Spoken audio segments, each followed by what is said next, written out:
नमो बुद्धाय. स्वागत करते तुमचे माझ्या एका नवीन व्हिडिओमध्ये. तर आजच्या व्हिडिओमध्ये आपण पाहूया अधम्म म्हणजे काय.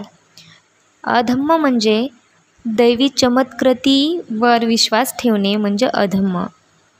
जेव्हा जेव्हा एखादी घटना घडते तेव्हा ती कशी घडली, त्याचे कारण काय होते हे जाणण्याची मनुष्यमात्राला आवश्यकता वाटते.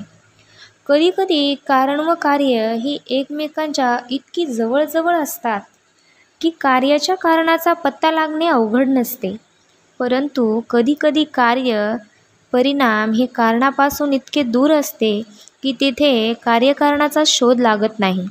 ढोबळ दृष्टीने पाहता असे वाटते की या परिणामाला कारणच नव्हे. तेव्हा असा प्रश्न उत्पन्न होतो की ही घटना घडली कशी.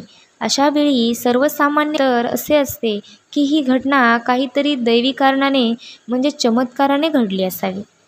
भगवान बुद्धाच्या पूर्वजांनी ह्या प्रश्नाचे विविध प्रकारे उत्तर दिले आहे.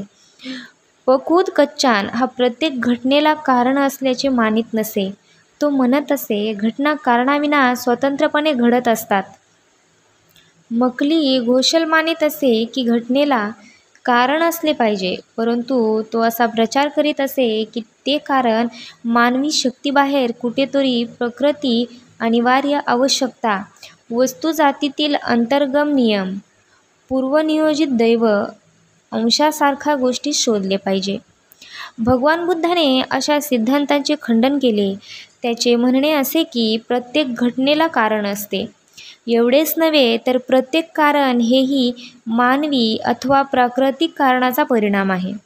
काळ, प्रकृती, अनिवार्य आवश्यकता इत्यादींना कोणत्याही घटनेचे कारण मानले ह्याला त्याचा विरोध होता.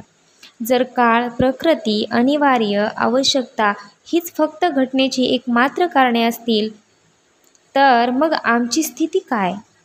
मनुष्य हा काळ, प्रकृती, आकस्मिकता, ईश्वर, दैव, अनिवार्य आवश्यकता यांच्या हातातील एक बाहुले आहे काय.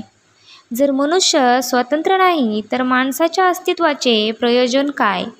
तो जर दैवी चमत्कृतीवर विश्वास ठेवू लागला तर त्याच्या बुद्धीचा उपयोग काय.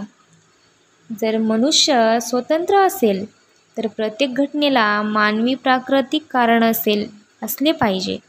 कोणत्याही घटनेची दैवी चमत्कृतीत उगम असणे शक्य नाही. कदाचित हे संभवनीय आहे की घटनेचे वास्तविक कारण सापडत नसेल, परंतु जर तो बुद्धिमान असेल तर कधीतरी एके दिवशी ते त्याला सापडल्याशिवाय राहणार नाही. दैवी चमत्कृतीवादाचे खंडन करण्यात भगवान बुद्धाचे 3 हेतू होते. त्यांचा पहिला हेतू माणसाला बुद्धिवादी बनविणे. त्यांचा दुसरा हेतू माणसाला स्वतंत्रतापूर्वक सत्याचा शोध लावण्यासाठी सिद्ध करणे. त्याचा तिसरा हेतू ज्या भ्रामक समजुती माणसाची शोध करण्याची प्रवृत्ती मारतात त्यांचे उगमस्थानच नष्ट करणे.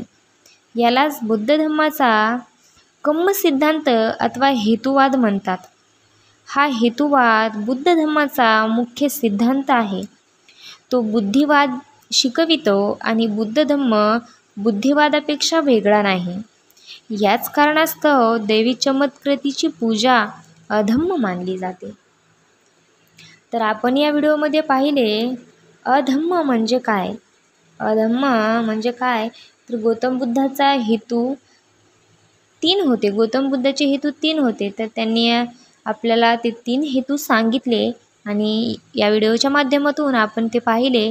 तर व्हिडिओ आवडला तर व्हिडिओला लाईक करा, चॅनलला सबस्क्राईब करा, व्हिडिओ शेअर करा आणि बौद्ध धम्माचा प्रसार करण्यासाठी तुमचेही योगदान राहू द्या. नमो बुद्धाय.